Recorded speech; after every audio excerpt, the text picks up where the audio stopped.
Hello friends, स्वागत है आप सबों का फिर से एक बार मेरी बगिया में। बरसात का ये जो मौसम है अब जाने ही वाला है।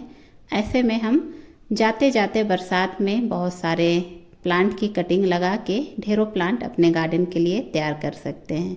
तो आज मैं बहुत सारी कटिंग अपने गार्डन के लिए तैयार कर रही थी, तो सोची आप लोगों के साथ भी शेयर करूं कि इस जाते हुए बरसात में हम बहुत सारी कटिंग बना के तैयार कर सकते हैं।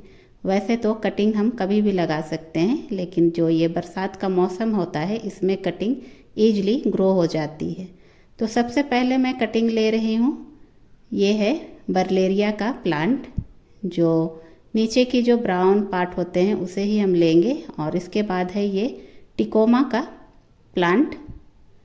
तो पुराने जो नीचे के ब्राउन टहनियाँ होती है इस तरह, उसी को हम ग्रो करने के लिए लेंगे। और इसके बाद है ये पेंटस का प्लांट, इसकी भी हम पुरानी जो टहनियाँ हैं ब्राउन कलर की उसे ही हम लेंगे। तो इस तरह हम पुरानी जो टहनियाँ हैं कटिंग उसकी ही लगाएंगे। और ये है हाइड्रेंजिया, तो इसके भी हम पुरानी जो ब्राउन कलर के जो टहनियाँ हैं उसे हम लेंगे इस तरह। तो इस प्लांट को भी मैं कटिंग से ग्रो की थी। और इसके बाद है ये सिंघोनियम का प्लांट, इसमें तो रूट्स बने हुए होते हैं इस तरह, और ये ईजिली ग्रो हो जाती है। तो आज मैं एक हाथ में मोबाइल और एक ही हाथ से सभी प्लांट को कट कर रही हूँ। और इसके बाद हम लेंगे ये कोलियस का प्लांट, ये भी ईजिली ग्रो हो जाएगी।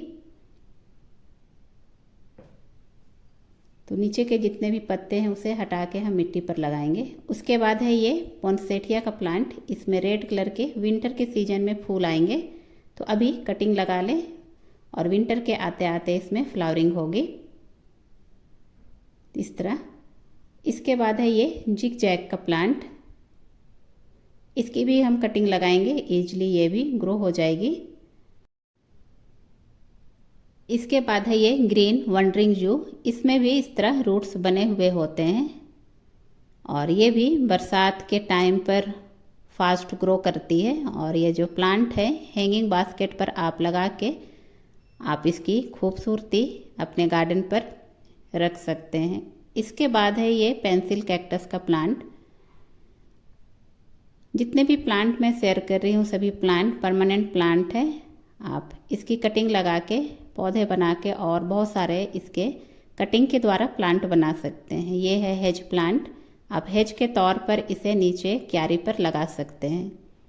इसके बाद है ये मैक्सिकन पिटूनिया, इसकी भी कटिंग लग जाती है, और ये जो प्लांट है बीज से भी ग्रो होती है। तो इस तरह इसकी भी कटिंग हम लगा सकते हैं। तो सारे कटिंग हम ले लिए हैं और इसे अब हम मिट्टी पर लगाते हैं। तो जब मैं कटिंग ले रही थी तो एक हाथ में मोबाइल और एक ही हाथ से मैं कटिंग ले रही थी, तो बहुत क्लीन ये जो कटिंग है नहीं कटा था। तो अभी हम इसे क्लीन करेंगे और अच्छी तरह साफ करके हम इसे मिट्टी पर लगाएंगे। तो सारे प्लांट को हम अच्छी तरह नीचे से कट करके क्लीन कर लिए हैं, और जितने नीचे के पत्ते थे सभी को हम हटा लिए हैं। और मिट्टी में ये जो गार्डन सॉइल में हम गोबर की खाद दिए हैं, और ये जो मिट्टी है बिल्कुल सूखा हुआ मिट्टी है, क्योंकि हम अभी बरसात के टाइम पर लगा रहे हैं। तो सूखी हुई मिट्टी पर हम सारे कटिंग लगाएंगे।